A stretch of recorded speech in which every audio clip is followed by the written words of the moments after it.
wo Jesus sich wieder rumtreibt. Ich könnte ihn so gut gebrauchen. Du hast Zeit. Ja, nochmal. Ja, so ist schön. Ja.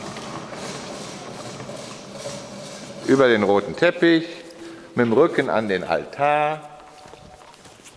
Ja. Hallo Jesus, so weißt du, ich war im Tempel. Das ist doch langweilig da. Nein, aber die Schrift lehrt mir ziemlich richtig über Gott.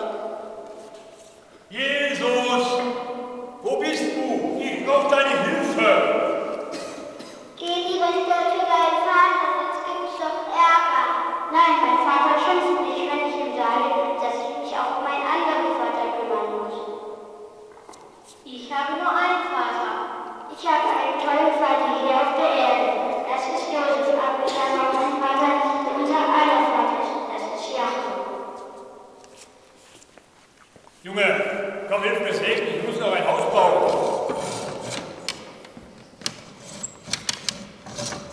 Ja, Vater, du hast viel Lust. Vater, ich bin viel größer. Das wird ein Ich weiß, aber manchmal ist es auch schön, wenn du mir hilfst. Denn ich muss schwer arbeiten, dass wir essen und trinken haben. Jesus, Moses, ist fertig. Ja, Vater, du hast viel Lust. Deshalb haben wir das Essen, aber ich sage dir, diese Welt hat viel Lust. Das soll die Herzen singen.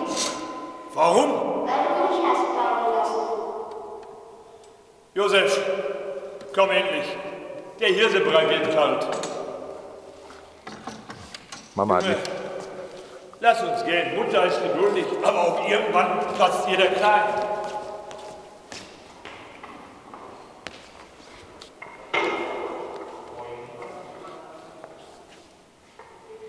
So ein Papa wie Josef hätten wir auch gern. Schön.